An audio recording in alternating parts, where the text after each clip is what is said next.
All right. Thank you all again for joining us on the International Association of Woodcarvers. Today is Saturday, September the 5th. And today we have a special guest on with us, Morgan Riley, coming to us from California. Before we get started with Morgan, I'll go ahead and tell you about some things that are coming up in the coming weeks. Next week, we're going to have Alec Lacoste on. He's going to talk to us about cottonwood bark and carving faces in cottonwood bark. The Saturday after that, which will be September the 19th, we'll have Saturday Box Company coming on to talk about chip carving. On September the 26th, we'll have Flex Cut Tools on. Flex Cut's going to come on and talk to us about sharpening and talk to us a little bit about their tools. And we're hoping that we're going to have a giveaway that corresponds with Flex Cut being on, so look forward to that. The weekend after that, which will be the first weekend of October, October the 3rd, we're going to have Catherine Overcash on. She's going to talk to us about carving bark houses in cottonwood bark. And then on October the 10th, we have James Ray Miller that'll be on talking to us about caricature carving in the style of flat plane. So look forward to that. Again, today we have Morgan Riley on. Morgan's coming to us from California. I believe she is prepared to move to Germany. She'll talk to us a little bit about that in a few minutes. She specializes in carving spoons, creating brooms, towels, and bowls. And her slogan is made by the hand, from the land, on the road. So at this point, I'll go ahead and turn it over to Morgan Riley. Morgan, we appreciate you joining us today, and we look forward to hearing what you have to present. Hi, everybody. Yes, so I'm Raleigh, or Morgan Raleigh. It's my first and middle name. I live in California. My husband is German and lives in Germany, and we go back and forth until I move there next year. And the on the road part is that outside of COVID, typically live in a van, both here and there. And particularly we're both traditional woodworkers, and our van in Germany is built so that our lathes fit under the bed. We have a special drawer for all our tools and everything, so it's great to have a craft that we can take with us everywhere. Craft and work, it's all the above. I'll try and I'll look up, because I'll probably have to adjust my screen up and down. I want to be close enough so that you can hear me clearly. So basically, my plan today was to go through the knife work of carving a spoon. I use only hand tools, so I use an axe, and so when I have a log, I'll often use my chainsaw, but I also have a handsaw, but it's pretty much axe, straight knife, and spoon knife, and don't finish anything with sandpaper. I don't know what all of your experience is, but when people ask me why, I'm like, if you have sharp enough tools and good enough technique, you don't need sandpaper unless you want a unfaceted finish. But I feel like the more you do this work, the more you enjoy seeing tool marks, because it shows the story and it shows the experience and technique. And yeah, so prior to the class, I axed out 2, because who knows, something goes wrong or I still have time or something. This is just a basic cooking spoon. This is alder. It's quite spalted, so it's not actually ideal because it's a softwood, or a softer hardwood. When the softer ones spalt, they are less stable. So like birch and alder, once they spalt, like it's probably okay now, but it reaches a point where I would choose not to work with it. Probably because it's very hot and it's spalting quickly. But anyways, just to give you a little background, when I axe out, I have these templates that I've made out of, like, I don't know, like this used to be laundry detergent or maple syrup jug or something like that. That's what I use. Like a maple syrup jug that I then use the plastic to make my templates from. It's been a sweet little hack that I've used, because I've known other people that buy plastic in order to make these. And I do that mostly for selling purposes, and also because I axe out blanks for other people to have some form of consistency, and it just makes my job a little bit easier. But it's also totally easy to do without those when you're doing it over and over again. So my main tool of choice generally is a Mora 106. And then I have a knife that I use as a finishing knife.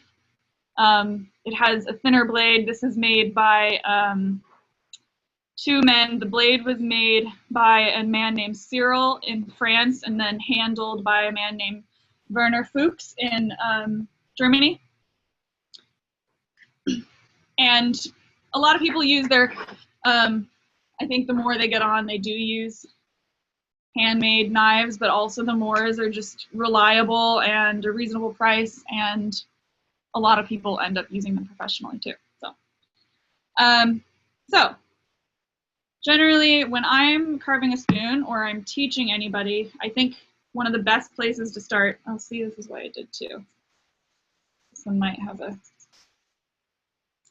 this is where it's also spalted, is I feel like I don't have the experience of many blanks cracking unless it's already cracked like a spalted piece of wood. But I'll go through it because I can still show you everything. And if it fails, I'll grab the other one. So with spoon carving and greenwood spoon carving in particular, though I think it's always important, is grain direction will make all of your carving easier. This is also what makes your spoons smooth. So sometimes I'll have a drawing where I'll draw the directions, so the directions in which you'll carve.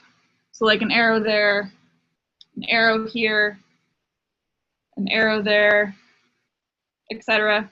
around the spoon when I teach so that someone can pick it up and know which way to carve. I start with the profile of the spoon and get that into shape first. This grip that I'm using, some people, you know, everybody's grown up and told don't cut towards yourself, which if any of you are woodworkers, you also know can be kind of a load of crap because often teaching or carving that way can be the safest because you have the most control and you have things to stop you. So in this case, I have the spoon pressed against my chest. Some use called a bodger's bib. It's been years and I still manage not to make myself one. But I press in this case, the bowl end into my chest. And my opposite hand is pushing against the outside. And this hand, the blade is facing up. And I'm just gonna come, I can do this two different ways. If somebody, like I have the chat open, so if you say like, I absolutely can't see you, let me know.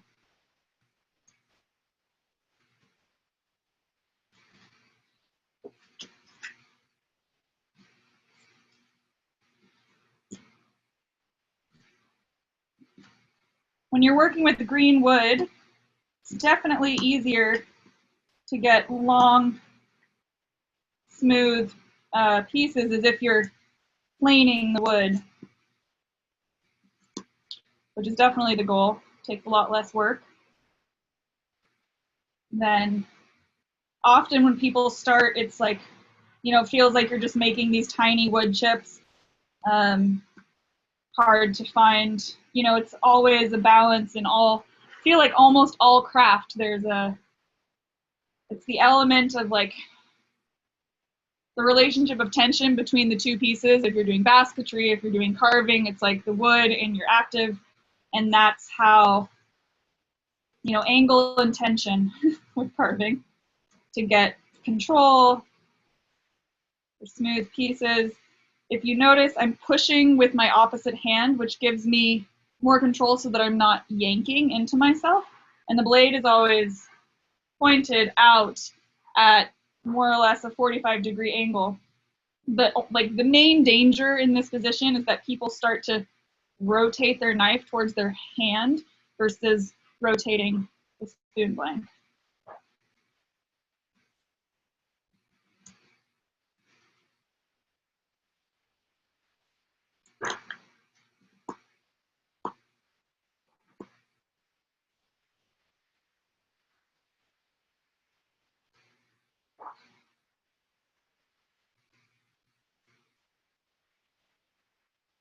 So I haven't gotten, you can see there are lines of the spoon on here. In this first run, I'm not worried about getting it absolutely perfect. I'm just trying to take off any extra wood. And then I come and, you know, refine things later. And again, this spoon is not going to make it, or it might if I can save it, because there's a crack here at the base of the bowl that was either from the axe or already in the wood. I can try and dig it out now. Yeah, that might be fine. Okay. So now another great cut. I'm going to do the outside of the bowl here is it's like this chicken wing. In this case, so before the blade was facing up and away from me, and now it's not hugely different. I just rotate the cutting edge towards me, but my palm is facing up. This is often, it's like I can show people, I can stand, I can explain it, and it takes, like in person, people are like, it feels awkward until you're used to it.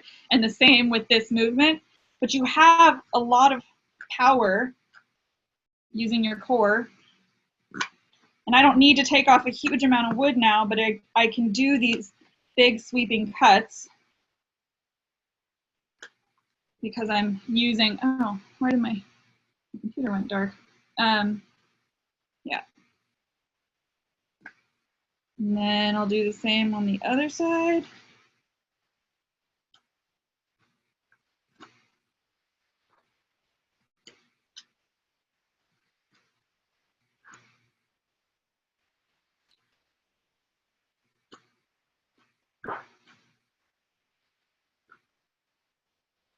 Very hot here in California today.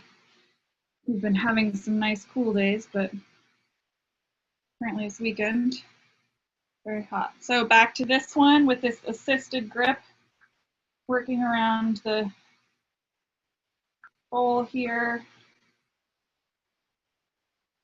Same, so part of the challenge when doing, I remember struggling with it so much when I started, was that on one side of the spoon, I can see my line if I have a line, and then when I flip it over, I can't see it.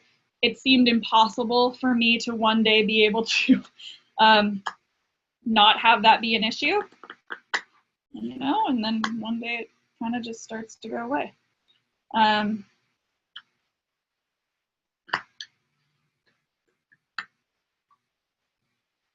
More or less. Now, trusty old, you know, most people that start carving, you give them a knife and you give them a twig, they're going to probably potentially do something like this with their arms kind of floating in space, which hopefully the more you do it, you'll realize is not very comfortable. I always, you know, having anchor points, you know, I feel like when you're a kid and you're climbing a tree, or an adult, you know, the 3 points of contact thing, and it feels true with carving too, is that if you have, you know, the wood is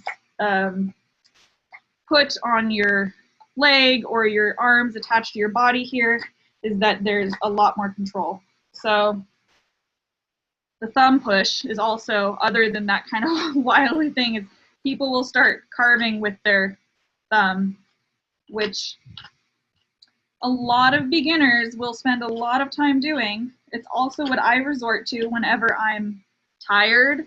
The wood I have is too hard, and I'm saying, like, not to not use it, but to be aware. If you start getting a blister on your thumb, it probably means you're tired, not using the best grip, or your wood is very dry.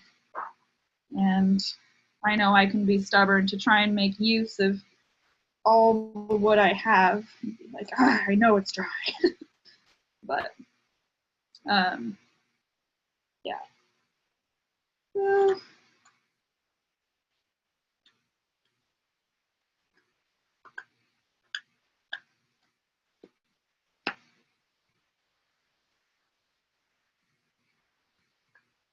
part of why I recommend to people having something drawn, and also to go through steps of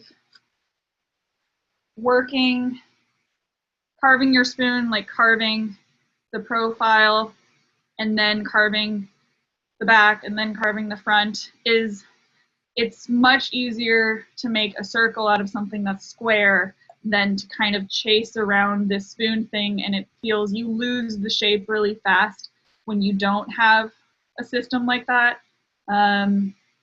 Again, when I was starting, I would often move around like that because I would like get frustrated with some part of the spoon or something. So yeah, so I have more or less the profile shape now.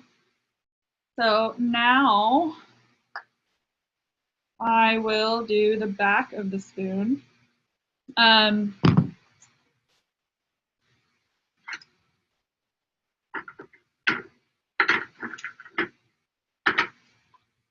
Aren't the best examples, but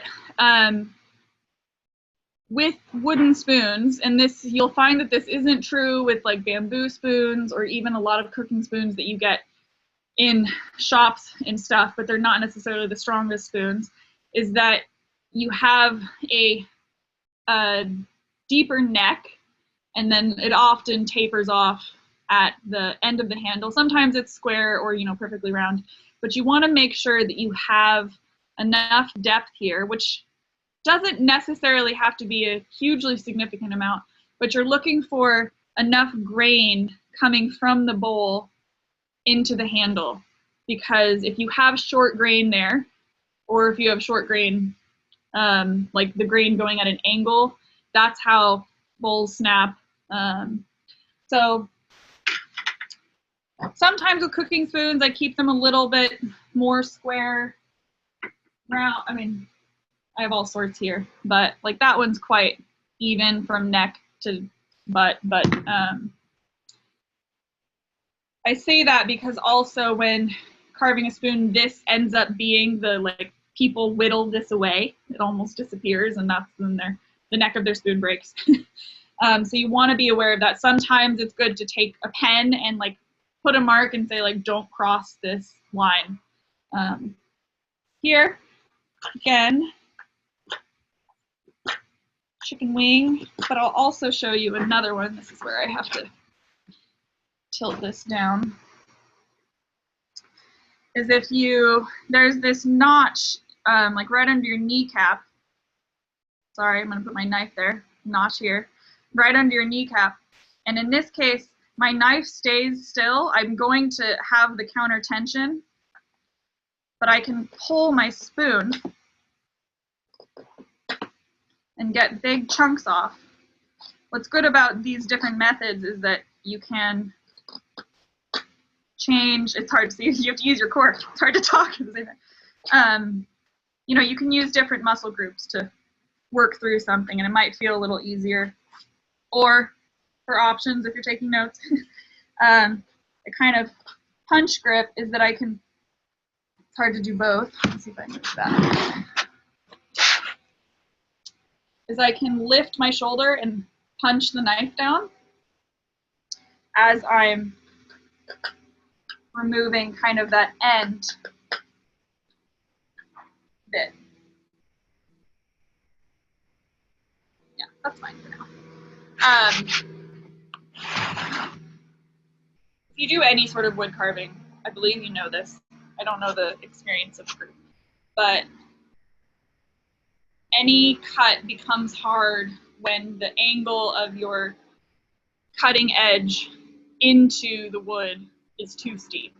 And so I will really try and teach people, like, try and take off the smallest bit of wood and then work up from there, because most people often start like slicing as if they're slicing cheese or cutting anything in the kitchen, because that's most of the experience that they have with knives. So as a note. Okay, so now, oh, I thought someone was coming on. There's a question in the chat, Riley, about whether or not they're being used for food prep and eating or decoration.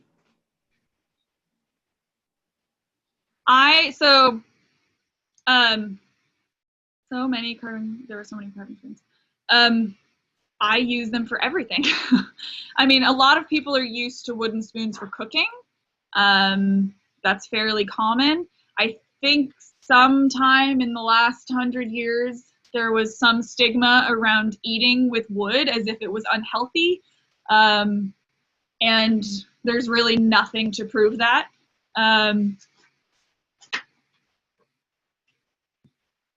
For example, so I also turn bowls. And I've lost count of the number of people when I'm selling bowls. It's like, what do I do with this? You eat out of it. And also people are used to wooden bowls for maybe salad, but most people don't eat out of them unless it's become a like sustainable camping thing or something like that. But we eat out of it every day. So it's like, I have eating spoons, I have my bowls, we have plates and teaspoons and jar spoons and serving spoons, cooking spoons, spatulas. It's all great. I love it. I encourage everybody to eat with wood. One, it's extremely sustainable, and I feel like when I'm eating with wood, I feel like I'm more aware of what I'm putting in my mouth. It's less of a passive thing. And also, when you start carving spoons, you're going to start picking up spoons and looking at them and being like, how did they do that? You'll start studying while you're eating, which is always fun. Okie dokie. I hope I answered your question. There's a lot of spoon carvers. There's a group on Facebook that I joined, I think 6 years ago, and there were maybe 4,000, 2,000 people in it.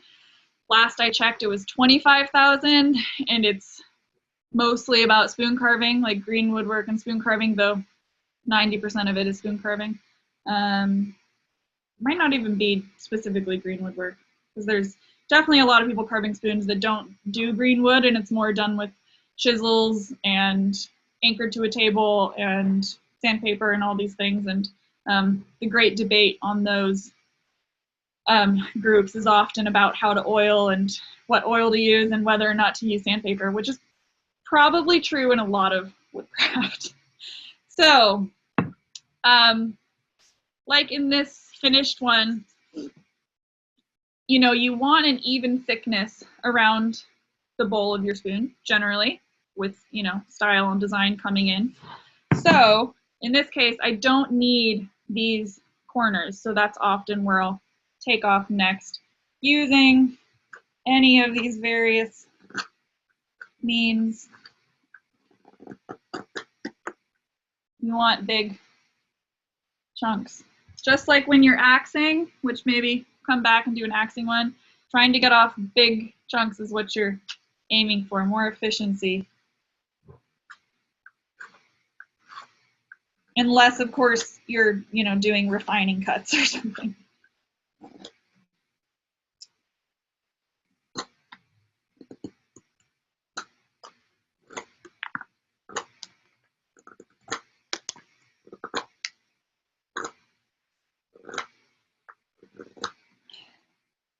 Also, when you're carving with knives, you want to, the more you do it, the more you want to pay attention to slicing.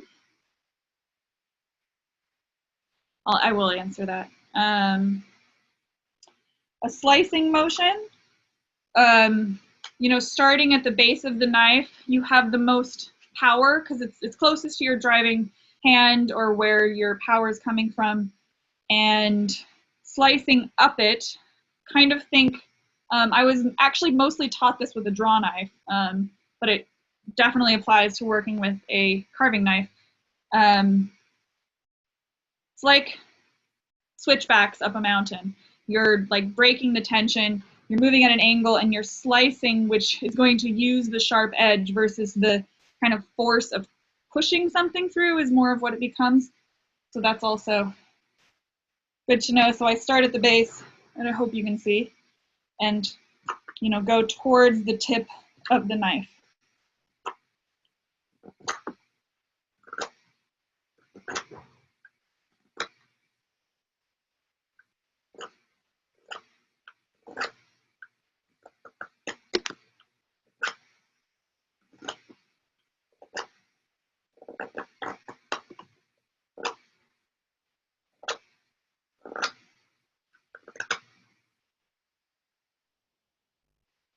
So at this point, it's going to depend on, you know, how I want this spoon.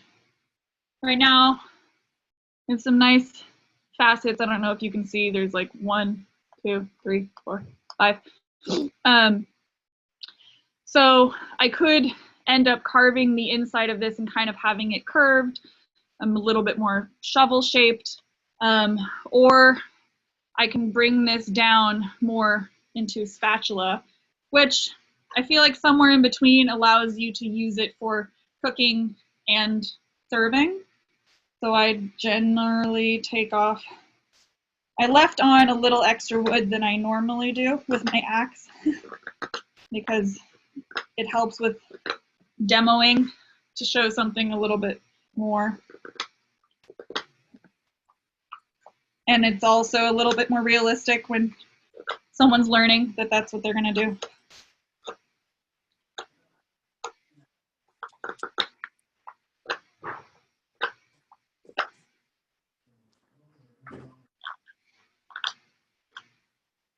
So I'll take the back of my spoon, not all the way, because like all the way to kind of the final shape and size, because I want to do a bit inside the bowl and then come back and finish the back so that I don't make it too thin. Some people carve the inside of their bowl first.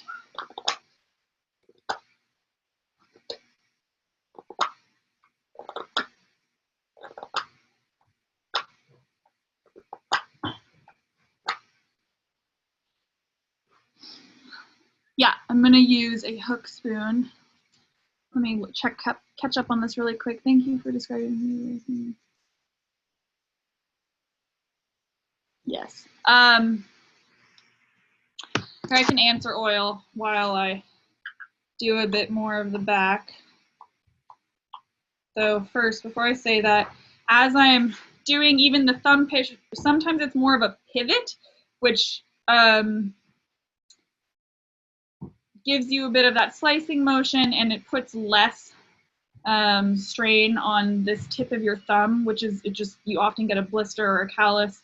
And also you're more likely to get a blister or callus if you're pushing on the back of the blade than the back of the handle, which isn't always possible, because if I'm using the farther end of the knife, hi Cece, I got a dog here, then of course you have to have your thumb on the blade. So oil, you know, my opinion of oil is significantly changing because typically one of the most common oils for finishing eating wooden pieces that you're eating with, or even just generally, I find are like food grade oils that polymerize. So that's generally like raw linseed oil, walnut oil. Some people use tongue oil, but so far in my 6 or 7 years is that all of those oils generally have an odor or a flavor that really takes a long time to go away. On bowls and spoons, it doesn't tend to be a huge amount of the issue. It goes away much faster because you're washing them a bit more. And it is possible to season the oil so that it has, or I mean, season being, what is it called? There's you're like oxidizing the oil, and so it's a process of cleaning the oil, like with linseed oil. I have not done it myself. And polymerize, if you don't know, it basically hardens. So ideally, you'll carve a spoon, it will dry, which doesn't take that long. You will oil it and actually leave it for a few weeks, and that's how it hardens. But where I find it the most unfortunate is when you're making cups or stuff like that. So we have wooden cups that we drink coffee out of, or alcohol, which also you can wax them. And there's actually more and more people, I feel like, leaning away from linseed oil for that main reason. I don't like using mineral oil or stuff because it's made from petroleum or something. It's just basically made from plastic. It's not really what I want to eat. Might have to pause for a second. So there's somebody that I respect has been using jojoba oil, like a mix of jojoba oil and beeswax, because really you don't need to oil things. Most people oil them because the general public expects them to be oiled. It does give them a nice, pretty sheen. It's lovely to, oil wooden things. It's always a really fun part to see it come to light. Okay, now I'm going to take off these back shoulders a little bit and refine it a little bit later, because also that's bulk that I don't need. Technically, let's see. My pen will, there we go.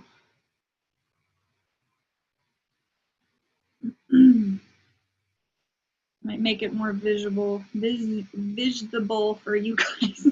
I could take off these kind of shoulder areas, because if you think of the bowl, the neck can still be thick here, but this wood is not needed. Yeah, so the great debate about oil. A really great old technique for sealing wood, I wonder if anybody's heard about it, is to boil it in milk. And the casein in the milk will fill the pores. It leaves a beautifully smooth finish. It's pretty much odorless. And it's one I haven't done a whole lot of, but it's definitely one that I'm interested in.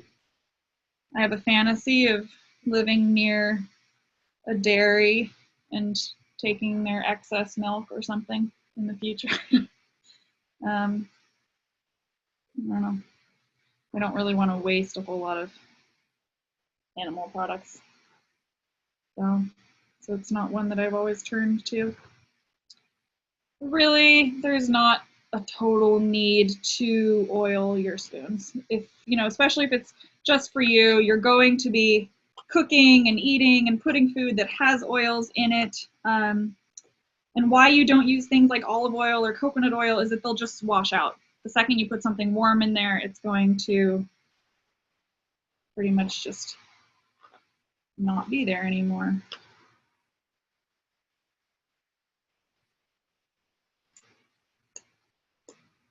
And over time, everything kind of develops a patina. It's basically being oiled with the things that it's cooking and being used for.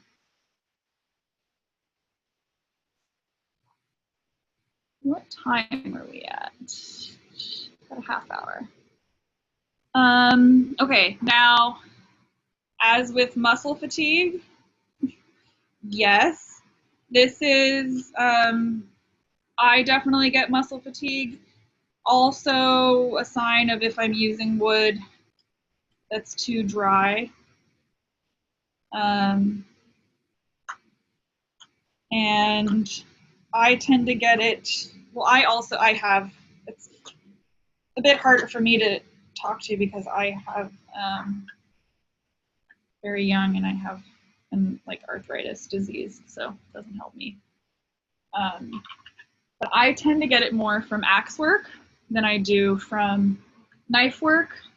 But also the more, if you use your axe well and you really take off as much wood as you can, overall it's going to take less effort. Because the axe work, well, I feel like the axe work gets me when I'm axing out bowl blanks more than spoons. And if I do too much in one day, kind of thing. Okay, so now gotten the back of the spoon, not exactly how I want it. I'm liking doing these finials, as you can see on the back is kind of how I'll refine this one at the end, but I have the basic kind of idea in there for these facets.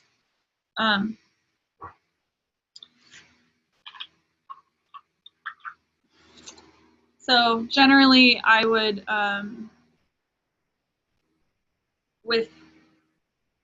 would recommend, you know, taking things slowly, always listening to your body, and if it's hurting, stop. Because also the more tired you are, the more likely you are to cut yourself. Generally, like the cuts that I get all the time are from not paying attention, and it's always like from the very tip of the knife. It's the sharpest part. It's easy to just like barely catch, you know, and they're not usually deep cuts. I do know people who have seriously cut themselves. You know, I've had teachers that it's like, you know, you can do something poorly for 50 years by using poor technique and have nothing go wrong, but then 1 year just have it go wrong. So definitely recommend doing your best to do as you would tell your children to do. I say that to my husband. I was like, you know how many things we're going to have to change when we have kids?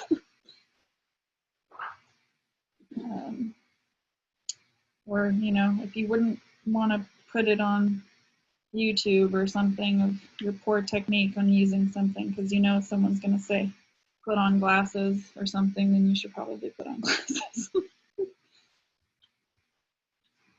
Or that's more power tools and such. Right now, I'm playing with, I don't know, adding a little, oh, there's a delay in my video a bit. Sweep there, you kind of barely see it.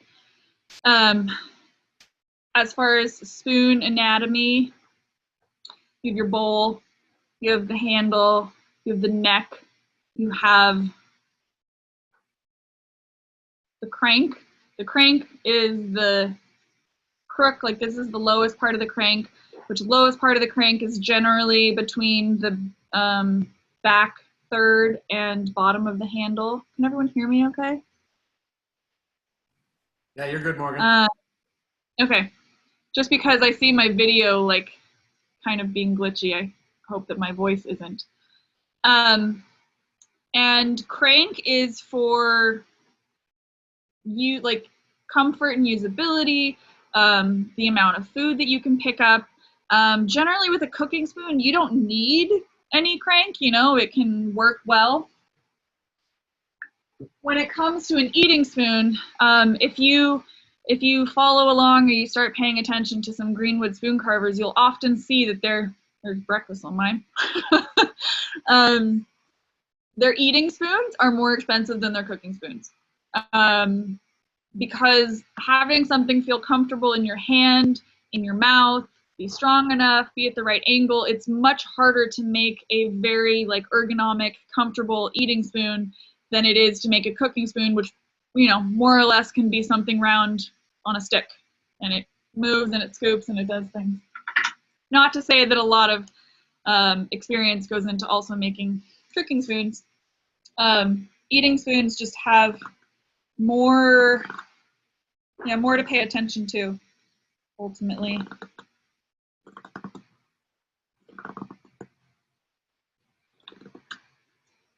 This is purely for style choice, unnecessary. I have baked some spoons before. I saw that question on there. It's fun, kind of feels like magic to put wood in the oven at a low temperature, or even, actually I've done it at a very high temperature before. Some people do it at like 170 or 200. I've also done it at 400.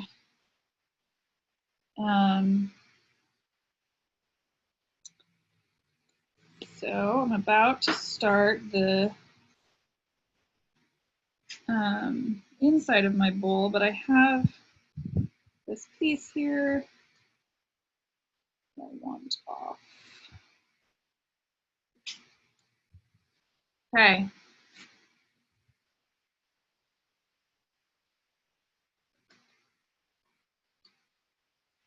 So if you ever carve spoons, when it comes to sanding and all that, feel free to do whatever you want to do. But if you do choose to sand, I encourage you to attempt not sanding at some point and working on technique and getting a smooth finish without sanding. Like, work in that direction. It's like I also would love if, you know, if there was, you know, a woodworking trade school, I really feel like they should start with using all hand tools and then later turning to the bandsaw and turning to all the things, so that I feel like when you're working with hand tools, you need to understand, or it's easier to understand how wood works, how to read the grain and how to position things and how sharp objects move through it. And you also get, like, I can like read the wood that I'm working with so much more with my axe than if I were to instantly apply it to a bandsaw, because the way that the axe interacts with the grain structure is very different when a power tool goes through it. And also in doing green wood, I feel like I have a much closer relationship with the piece, the material I'm working with, like where it's grown, what kind of environment it's grown in, you know, did it have sunlight? Did it not have sunlight? Was it twisting? How branchy was it? Those things I like more or less need to know. I can read a bit more about it. I don't know that I speak to trees fully. There's so much more to learn with really understanding. But I like that, like the story, I can often say where the wood came from. And I also make, you know, some cutting boards and other things like that. And I go to the store and I buy wood. It's already milled. It's planed. It's very different. That relationship like starts when I buy it, whereas the relationship often when I'm getting fresh wood, like I know where it grew and I know who was there and potentially who was tending the land and stuff. And so I think that that's a really great part of, sorry, there's a noticing that this crack is still in there. I'm trying to stay optimistic that it, yeah, it's okay. This is for the purpose of showing you guys. I'm rambling. So this is the hook knife. I feel like, you know, makeup artist on YouTube that I'm using. This one is a Robin Wood knife. Robin Wood is a woodworker in the UK who is definitely one of the leading people responsible for bringing back pole lathe full turning. It died out, and he, you know, found bowls in a museum by a man that whose name I'm forgetting, and more or less had to like figure out how it was done, because the documentation on pole lathe bowl turning is very little, up until a few decades ago when Robin Wood picked it up. And so this is also, Mora does make a hook knife. I'm not a huge fan of them. Their newest version is better. They were consulting with some spoon carvers and such. But this, you know, for comparison, the Mora is, I think, 35 or 36. This is closer to 50, I believe, dollars. This is also closer to more like $50. You have to handle it yourself, and there's a 2 to 3 year waiting list. This is a Nick Westerman hook knife. There's a lot, like the demand for blacksmiths has significantly gone up. People are responding. If you want to make money doing anything within this field, become a blacksmith. Don't become a spoon carver. So I feel like this one is accessible, very versatile, and it's yeah, one that I love. So I'm usually holding it here at the base of my fingers, and the movement here is the closest that people probably have a relationship with this is, you know, if you have an apple and you have a knife and you're cutting it freehand without a cutting board or something, or you're peeling something more in this motion versus away. The side, like axing and carving the bowl of the spoon, were definitely the hardest things for me to learn. Here in California, the kinds of wood that I use varies significantly. The ecosystem is very different from the East Coast, where I feel like most of all woodworkers of any form, of any, like, often like outside of furniture makers and stuff, and also the majority of our wood is all coming from the Midwest and east of that. I think the variety of hardwoods and density of hardwoods is much more significant. Same in the UK and Europe. So in California, I'm working with what I can get my hands on, which is alder, madrone, pear, for all the fruit woods generally. With eating materials, I tend to stay away from like open structure woods like oak. I'm blanking. I'm sure people could list off all of the other open grain woods. Not for, like, some people say it can do with strength or cuts, but there are definitely people that make things out of oak and ash and other pieces like that for eating. In Europe, I tend to mostly work with beech, cherry, and birch. They're highly common, and then, every so often fruit woods and stuff, but those are over there generally what I work with. So to start off, you notice the knife is more or less shaped in what the bowl is going to be shaped in. If I hold it with my shirt in the background, it might be easier. And the biggest danger here in cutting yourself is pulling the knife into your thumb, which is common. Also, you get tired, you do it more. I'm gonna move closer for this.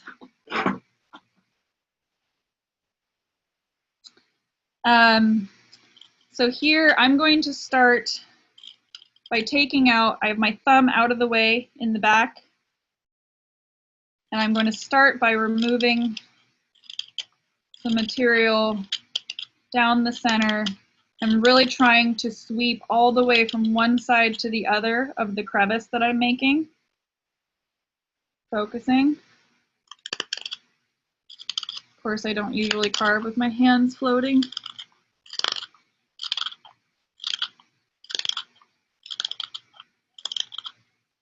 So you could do the whole blank inside of your spoon like that. It's not my preference. I return to this position and push with my hand and pivot a bit, and I can take off more wood for me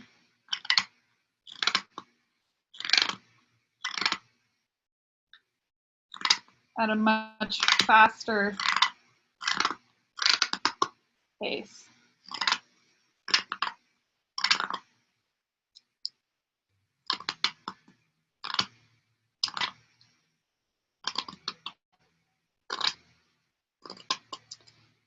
Something that I also see is very common when you're beginning is that spoons end up looking like, the bowl of them often look like ladles or something. Like they have an edge and then they go like deep in and deep out, which for an eating spoon is not comfortable in the mouth. Unless you have a soup spoon where you need depth, spoons can be fairly flat. Like if you look at spoons in your kitchen, the metal spoons are all pretty flat. You can't quite mirror the, thickness of the neck and such on a metal spoon, but do look at spoons that we eat with. You notice that the depth of the bowl is fairly shallow, unless, of course, it's more of a soup spoon or something. So and when you are wanting depth, unless it's a scoop or a ladle or something like that, it will be shallower at the front and deeper at the back of the bowl. Some of this, I know, like I say it sounds kind of painfully obvious, but also the painfully obvious stuff is often the stuff that we miss. Like we don't always think about.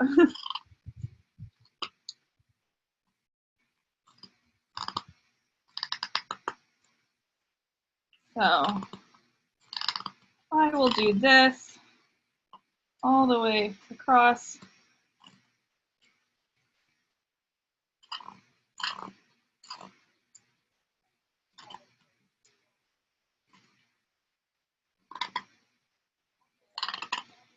generally very common, just like when you're, you know, carving the outside of your spoon, is it's hard to see, you know, you can't see your lines on one side.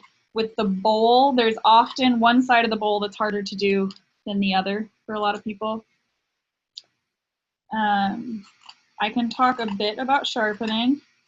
I don't have my ideal sharpening tools with me. We've just replaced all of our sharpening, kind of what we're ideally using for sharpening, but it's all in Europe, but I can tell you what I have. So I can do the same from the other direction, but I'll often kind of put it between my legs and do this and push with my fingers here. And then when I can come across here again with that first grip to clean out that middle part. This also, what I find with spalted wood is it's definitely more likely to tear than have a clean cut sometimes. I'm certain. And it's not, you know, it's not the whole piece of wood. It does make really beautiful colors. You know, there's definitely an opinion of spoon carvers, some spoon carvers that feel like, you know, a poorly carved spalted or like walnut spoon will always oversell a highly experienced spoon carver that is more or less plain in color, which, I mean, I also like spalted wood and I also like walnut. It's gorgeous, but it is, a lot of spoon carvers sell to other spoon carvers, I feel like, because there is a lack of appreciation for the craft.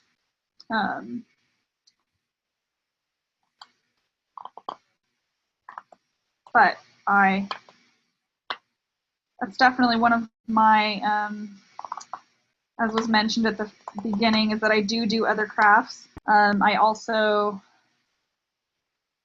kind of want to say co-owned because I don't think it's going forward after this year, at least with me involved, and we'll be taking a break. I have a folk school with a friend here in California because we're definitely both very passionate about keeping traditional crafts alive and, you know, working with your hands. So I make brooms.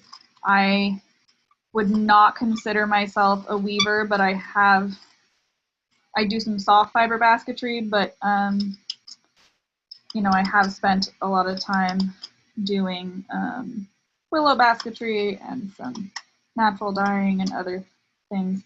I came into spoon carving at the very beginning more through the avenue of like bushcraft. And then when I, you know, found that I really enjoyed it, it was really through Instagram that I was like, oh, this is a thing. There's more to a spoon than just a round bit at the end of a stick, and there are people that do this for a living, and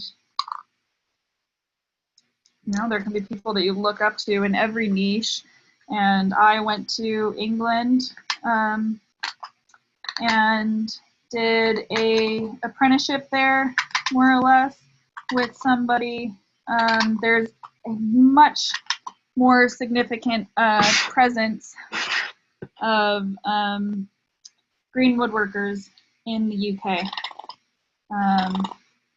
You know, in the UK, that's actually where I met my husband, is at the Bodgers Ball, which is put on by the Pole Lathe Association, or Wood Turners and Pole Lathe Association in the UK. The oldest spoon gathering is from the United States, but the largest one is in England. It's called Spoon Fest, you know, and they have such gatherings as like Saw Fest, where you come and learn how to sharpen your saws. Somebody just double checked. Yes, this is a Robin Wood knife. His website is woodtools.co.uk. It is closed currently due to COVID. I do have a handful of these knives if people are looking for them. But he's been closed for a few months. His daughter is an incredible spoon carver, and she also does, she's opened up a space in England, and she does work or like speaks about mental health and spoon carving and craft. A lot of people do turn to craft and such hobbies out of a space of that. There's a, I wonder if people can give a thumb up. Does anybody know what a spoonie is? Or what the spoon theory is? Has nothing to do with wooden spoons.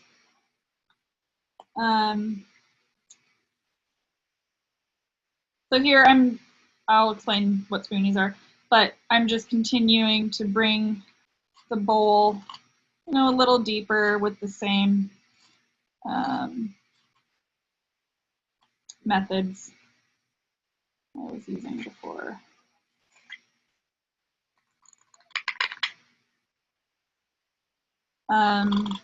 So spoon theory is a way for people with chronic pain to like speak about their chronic pain without having to talk about it explicitly. So, you know, you can start the day with a certain number of spoons, and then, you know, as you use your energy and you lose energy, you have a certain number of spoons left. And I mention this because I knew about it because of people in my family, but a spoon carver out there started using a hashtag, you know, like something spoony, and then realized that he wasn't brilliant in using this, that it was used by people with chronic pain, and they call themselves spoonies. And from that started a really great organization called Spoons for Spoonies. So people that carve spoons, make wooden spoons, add, you know, notes of encouragement, and they send them out to people that are nominated with chronic pain. So it's like, if you run out of spoons, we're giving you more spoons. And I've had people come take classes and use that same language, not knowing that this existed, who had chronic pain, saying, you know, now I can just carve spoons when I run out of spoons. Great. I love the overlap of how things like that happen. Okay.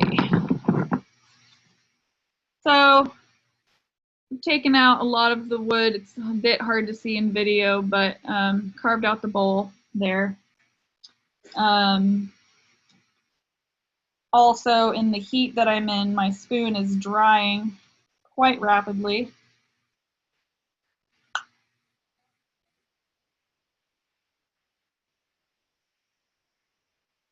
I'm wondering if I can save this spoon because of this crack here.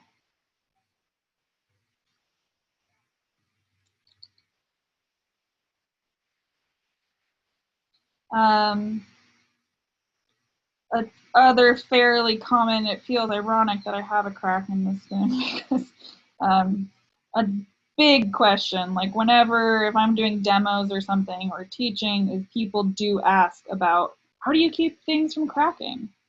But I know that this one was from a mistake. And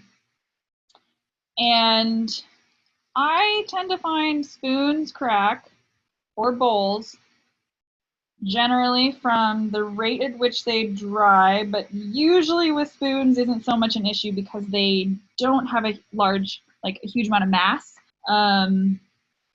With bowls, on the other hand, when you're turning a bowl, if it's really hot outside or it's windy or you don't finish the bowl and you don't, you know,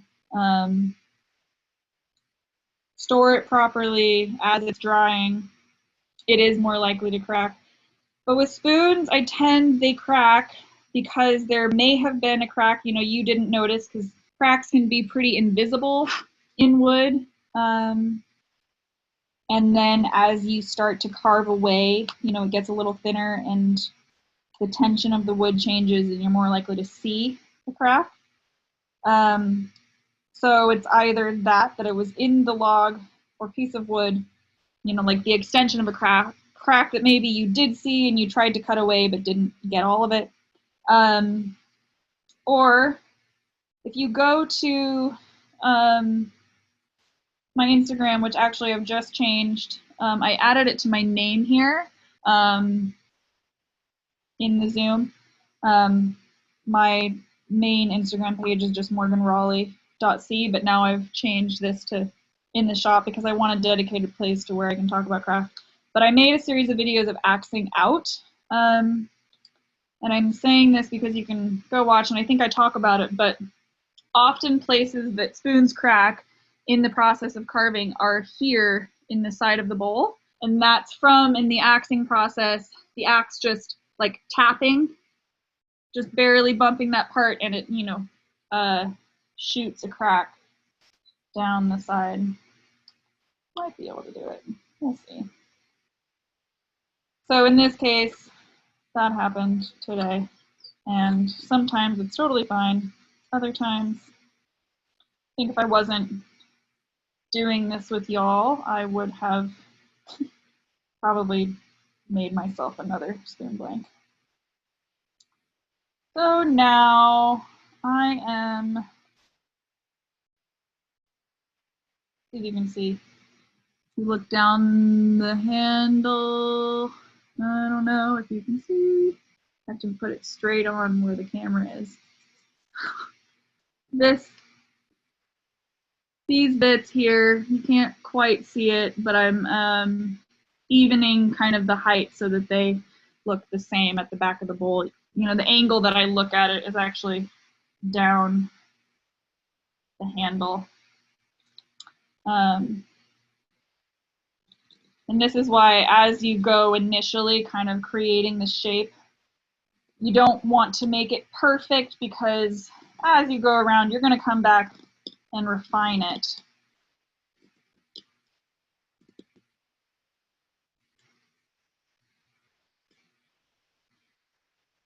And, you know, the further along that I go with carving a spoon, the more refined my cuts become.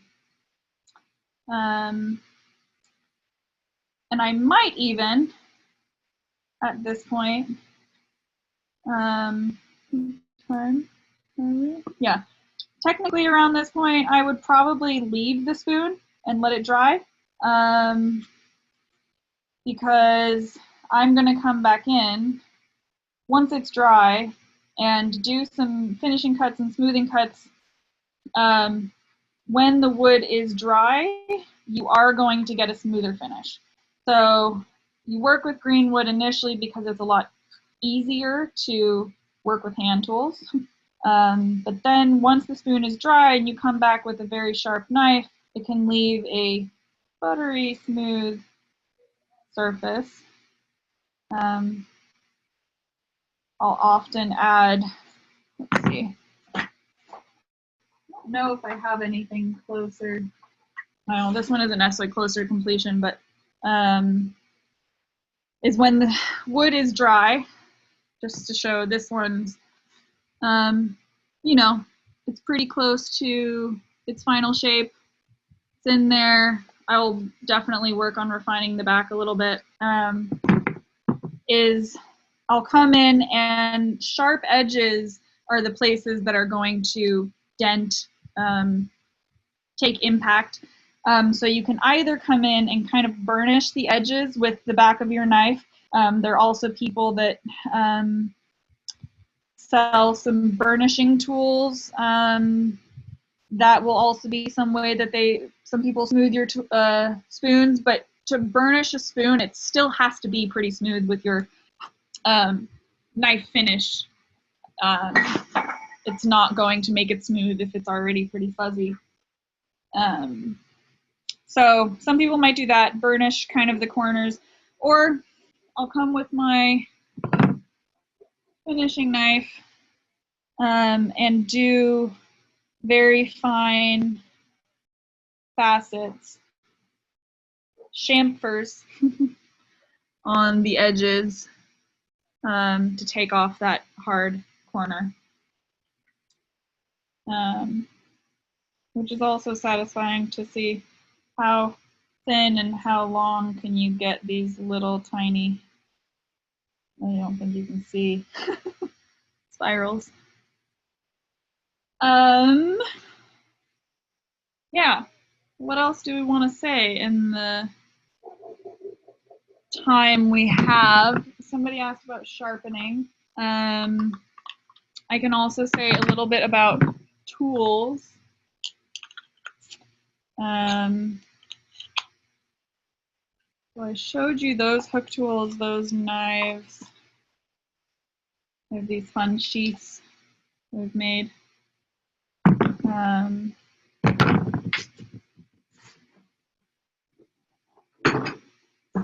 Another great knife, this is from Wales originally. It's called a Twaka cam, and it's used traditionally, as far as I know, it's used, you have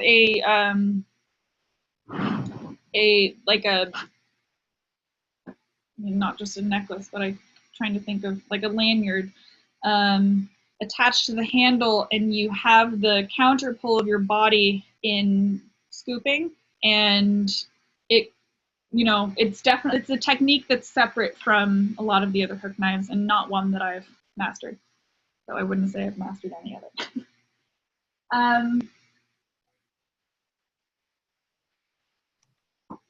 Sharpening.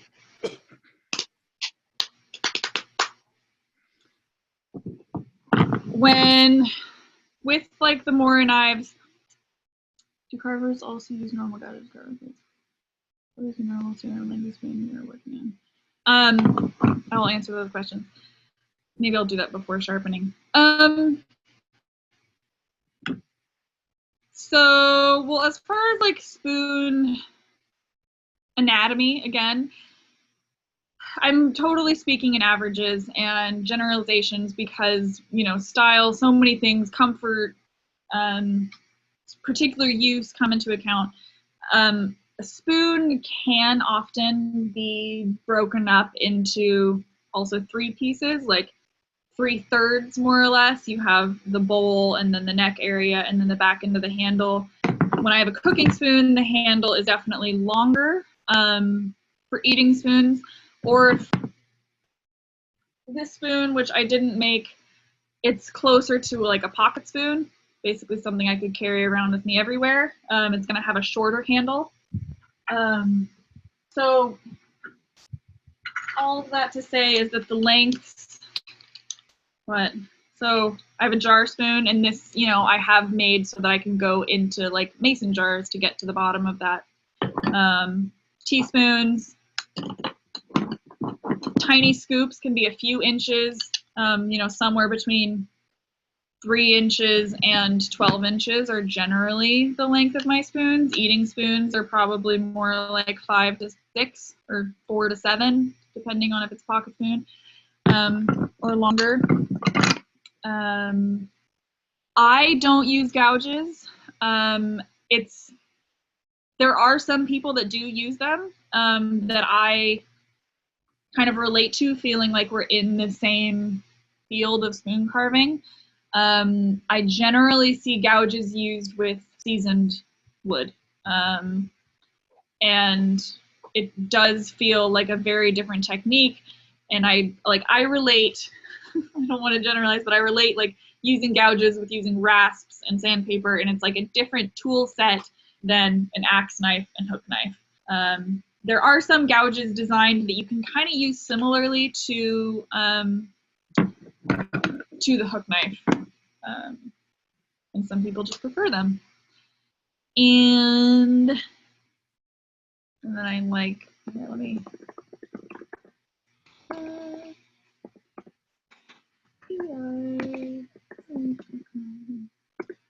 That's my website.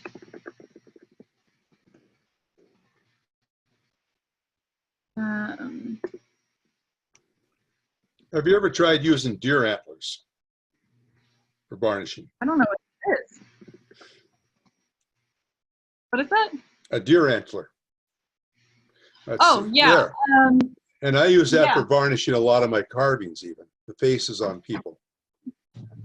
Yeah. Yeah, good. Yeah, I They do work have nice. one. I've used it a bit. I haven't used them in a while. I tend to, if I'm doing any burnishing recently, I am generally using the back of my knife. There is also, I have a friend who makes these, and then a broom maker, and then a spoon carver who sells them. And now that I'm making brooms, I want to make some for myself. But making burnishers out of broom corn, which was used in, I saw this in a book recently, used in millinery work traditionally for burnishing wood pieces. And then some people, like Emmett, sells a combo of a ceramic piece that's kind of shaped like an antler, except the end is more like a ball so that you can get into the bowl of your spoon, and the broom corn.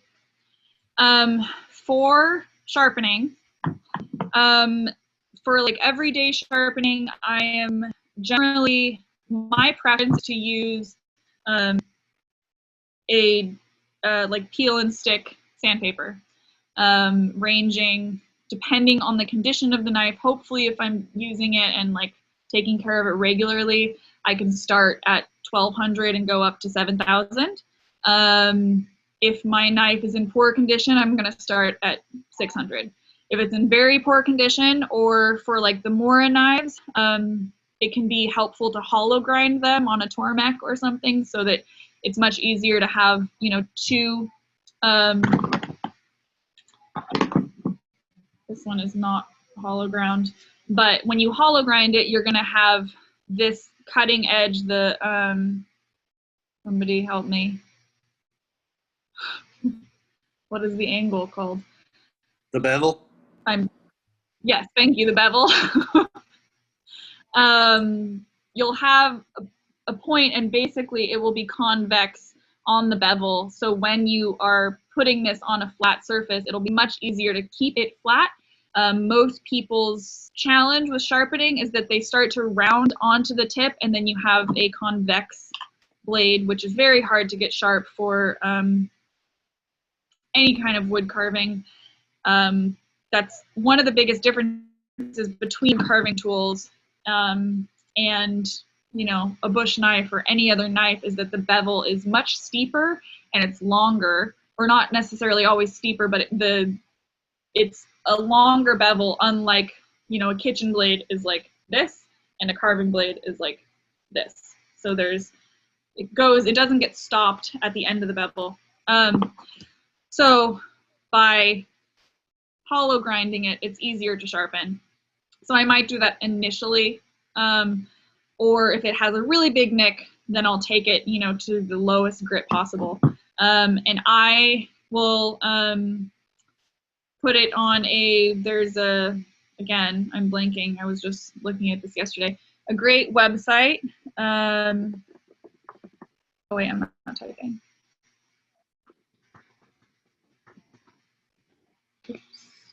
Okay, is where I would recommend getting sharpening materials. Is really great. They have the blocks. They have this peel and stick sandpaper from Japan at a very reasonable price, and I work with that. It's fast. It's reliable. I don't have to reshape stones. I don't have, you know, there's all these other factors, which there's so many ways to sharpen. For my hook knives, similarly, ideally you only have to you only work on the inside of your hook knife, and you know, the sharpening that you do on the outside is just to remove if there's a burr or something. But I use a dowel. I don't have one on hand, but I use a wooden dowel, and I have I wrap around the sandpaper around the dowel, and also you can get a dowel that has like a strop on it, more or less, so it has leather on it. Yeah, and I'll finish by stropping my knives. I Have hope you that used any of explains. Del Stubbs knives at all? I have not. I'm familiar with him, not extremely familiar, but I know his name, and I have not used any of his tools. Yeah, for general information for the group, his website is Pinewood Forge, and he's internationally recognized, Yeah. like in the UK. And his website's phenomenal because it links you to a tremendous number of other places for spoon work. But one thing else that he does, as many of you know, Harley Refsel, is Harley designed a knife for basswood carving for his caricatures, and Dell makes those specifically for Harley. He used to sell his cutouts too. So Dell's linked in with Harley, which many of you know. So that's a great resource to supplement what she shared. And to verify, to see if you have some of those Robin Wood knives, how do we reach out to you? I put my website in the chat. Okay. It's morganraleigh.com, or Instagram. Though going through my website is the easiest because they're listed. Thank you. Yeah.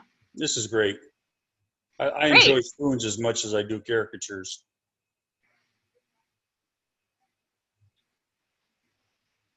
It's something like I love that I can take my axe and my knife and a saw and my hook knife, and like we took it on a through hike. We were on a hike for 30 days, and it's something that we bring with us that we can do mostly anywhere except where it's maybe taboo to pull out a knife.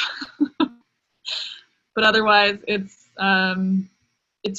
such a simple craft that really can result in something that I find, like, I really love working with wood in a way that is both beautiful and utilitarian. Like in general craft, these traditional crafts that are handmade, like brooms and board baskets and all of this stuff, there's something that it takes so much technique and experience and, you know, a really deep knowing of the material you're working with, but it's just so useful. And then when they're done, and they can decompose or burn, and you make another one.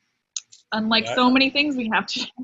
I like using different kinds of wood. I've done spoons out of cocobolo, holly, zebra wood, and it's just like you're saying, the different types of wood and the carving the knives just bring out so much beautiful character. Yeah. Are there any other questions? It's not a question, Morgan, but for what it's worth, I want you to know that, in my opinion, this has been one of the best demonstrations that we've had. Yeah, I agree. Oh, This great. is excellent. Thank you. Yeah, I definitely, I mean, I agree once with I that. start talking about spoons, I'm like, oh, I have to say. I have a question, Morgan. Once you have the piece of wood blocked out, basically, wouldn't it be easier to cut the profile out with a bandsaw than with the axe? And then would that eliminate the possibility of making those cracks near the bowl if you cut it with a bandsaw? It definitely can, but I, one, I like using an axe for lots of reasons. I could probably write a book about why I like using an axe. But I can't have a bandsaw in my Vans.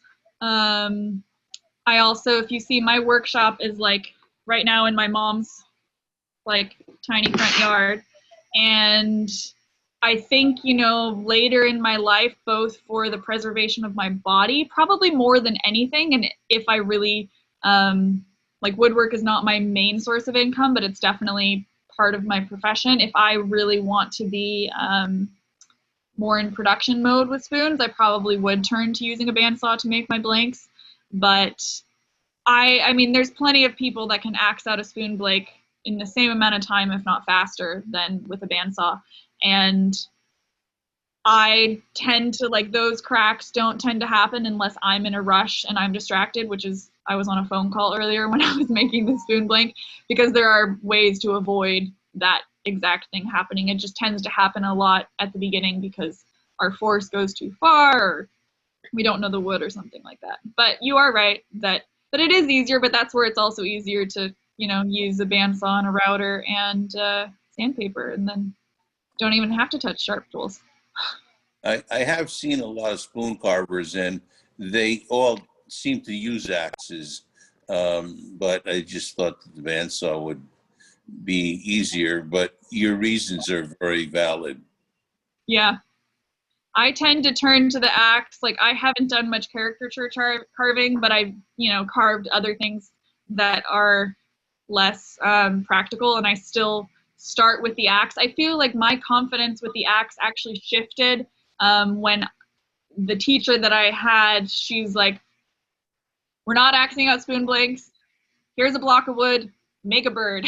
She was just like, you know, like, let go of the form and think of it differently. And it really, like, you know, like, make tent stakes, axe out a bird, axe out something else, and you're less attached to the, like, methods that you've been shown or you think you need to do. And it, you know, you can hack away at wood in a different way that really allows you to find comfort with the tool. Excuse me, Oh, okay. Morgan, Thank you. Source a couple of times you talked about your spring pole lathe. Would you be able to talk briefly on that? I can. Unfortunately, I don't have it set up, but I can talk briefly about it. First, with sourcing wood, I pretty much get all of my wood, like, over the years of, like, carving wood, you then have friends being like, I saw a tree taken down, or my friend's cutting down a tree, do you want it? Is Craigslist, Nextdoor. If you know what Nextdoor is, it's like basically a neighborhood Craigslist. Is I'll just post on there, like, anybody taking down a fruitwood tree or a hardwood tree, and I will always get responses. And the more that you're working with green wood, the more your, like, chainsaw spidey sense goes up. So a lot of my wood has often come from, like, city pruning. So there's plenty of wood carvers that are smack dab in the middle of a city. One of the kind of most well-known spoon carvers in the UK has a storefront where he sells and carves spoons, Bar in the Spoon. And, you know, he's smack dab in the middle of London. And so there's a lot of wood around, and that's really a great way to do it, is listening and keeping out an eye for wood on the side of the road, contacting tree pruners or tree surgeons or things like that. And you'll quickly have more wood than you know what to do with. If you can't do that, or another way is that you can buy either spoon blanks or even billets, billets being just like a small block of wood that you make the blank from other carvers. A lot of people, I mean, I just shipped out a box of alder to somebody recently. I would very much be pushing the fact that I make spoon blanks, but I only have one log left, and it's pretty spalted. And since I'm leaving the country in a few weeks, I'm not sure that I'll be getting a huge amount of wood soon that I feel like it's right for me to advertise, because I don't know that I'll have the resources. But I think one of the best resources that has just been put together is called the Spoon Crank. I can also type that in here. Pretty sure it's just thespooncrank.com. And what his name is Dionysus. What he's done, he's in Sweden. He has created a catalog of spoon carvers selling pre-axed out spoon blanks, and it will be country respective. So each carver will only ship within, you know, like the country or for Europe continent that they're in. And so you can go on there, you can select from everybody, and then it goes to the carver. The carver will ship you the blanks directly. Yeah, it's a great option for getting things, sending you away from me because I don't have enough wood to source for people. As for the pole lathe, this is also something that, you know, you start down the greenwood path. Often people start with spoons, and then a lot of people move on to bowls because it's satisfying and fun. So a greenwood pole lathe, for those that don't know, or spring pole lathe, traditionally is essentially a lathe that would have been attached to a spring like sapling, and the sapling is what's attached to the rope, and so it has a bungee effect. So they could take the lathe out into the wood, into the woodland, and often originally turning like spindles for chairs. And that's where the term bodger would come, is the bodgers would go out, make the spindles, take them back to the chair maker, and the chair maker would assemble them. Pole lathes, yes, any sort of like human powered lathe does have origins. There's, you know, different styles where you're sitting, other ones where like apprentices would crank them in Japan. The work of Jared Stonedahl, who's definitely been doing the most history on pole lathes, has seemed to find that they tend to mostly originate actually from India. And so these bowl lathes are foot powered. These days, like instead of a spring pole, I often have a bungee, which makes me mobile. I can go anywhere and demo or teach. And instead of using chisels, which is often what's used on an electric lathe, they're hook tools. I can show you one of those.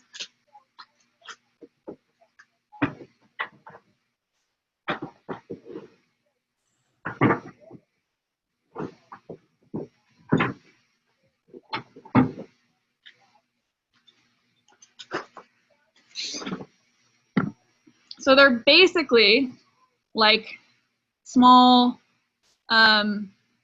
spoon carving hooks. And so on a pole lathe, the bowl turns in both directions. It spins towards you and then it spins away, and you're only cutting in one direction. And it's on a spindle that is anchored between two center points, unlike an electric lathe. Well, an electric lathe, they have both one that's between 2 points depending on the size, and then also only attached on one side. So when they hollow, they don't have a core in the same way that you will with pole lathe bowl turning.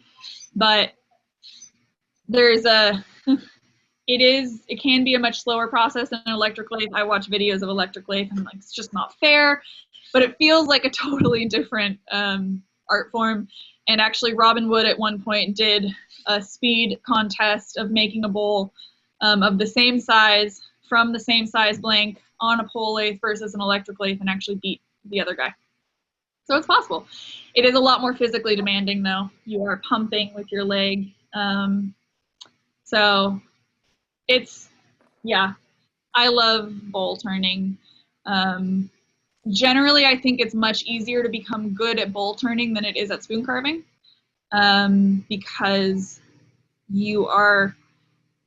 there's less parts of it, like of a bowl, that, you know, the technique feels more transferable through the process of a bowl than on a spoon. It can be, you know, hard to get good at like each part of the spoon, I tend to find. I have a question, Morgan. Yeah. You said that you love to use your bowls and spoons in the natural form and for eating, and that's wonderful. I love your work. And so I was just wondering, when you're finished having a dinner or lunch or whatever, how do you take care of your bowls, your spoons? How do you clean them up and get them ready for the next meal? I generally just wash them by hand with warm, hot water and soap.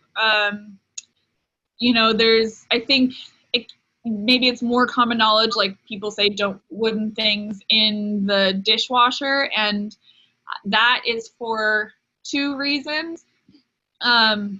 Generally, one is that a dishwasher will, the rate at which it goes from like hot to cold or wet to dry is usually much faster.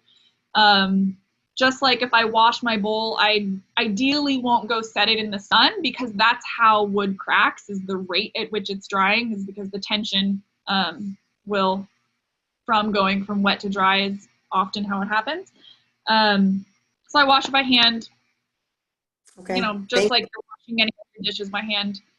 Yeah.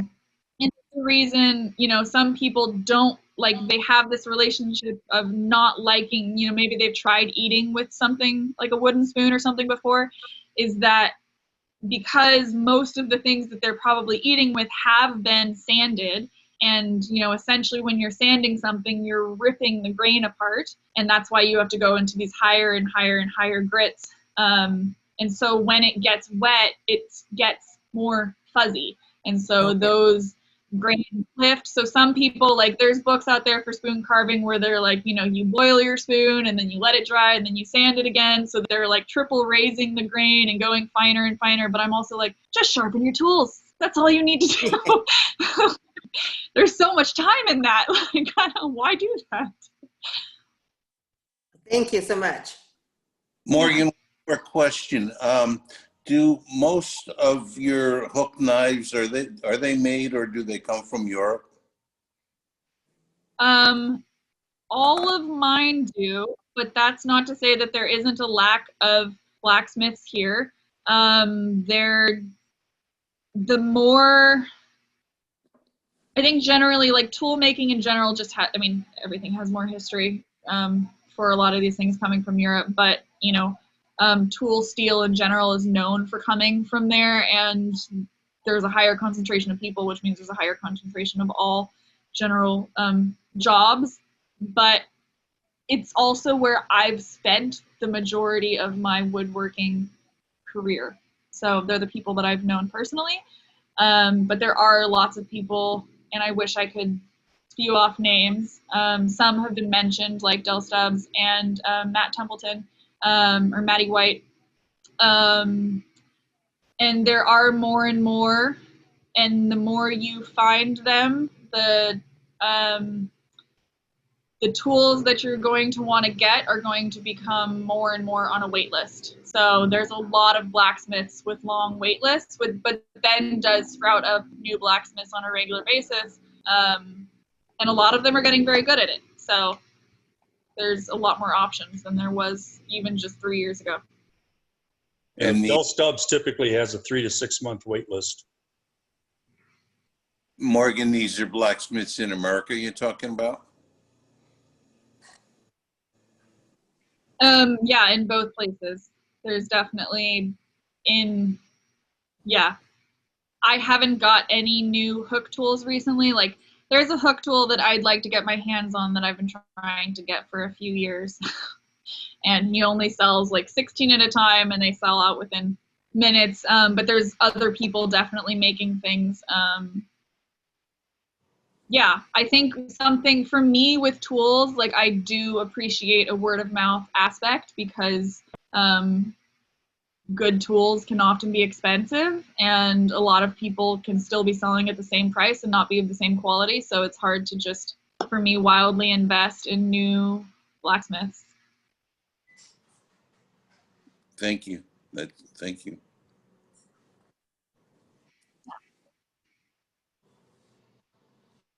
Well, Morgan, it looks like we're at an hour and a half at this point. Does anybody else have any other questions for her?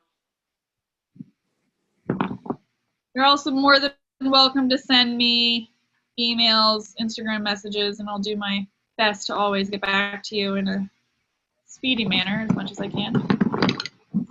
Also suggest they subscribe to you. You've got a great website. Thank you. All right, well, I'll go ahead and stop you there, Morgan. Again, check out Morgan's work.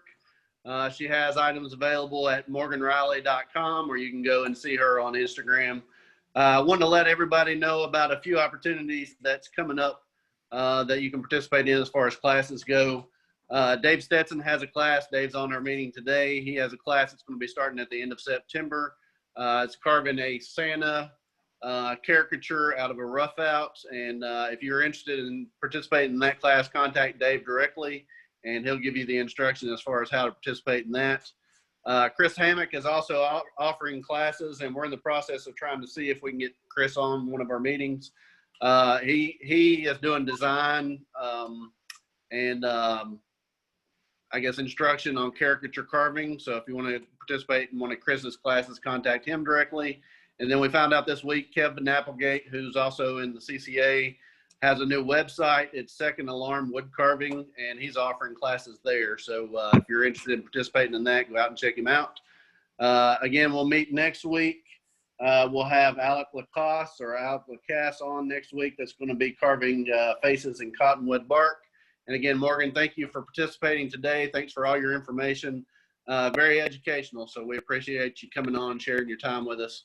And we look forward to going out and checking out your website. Thank you all for joining us. It was my today. pleasure. Thank you.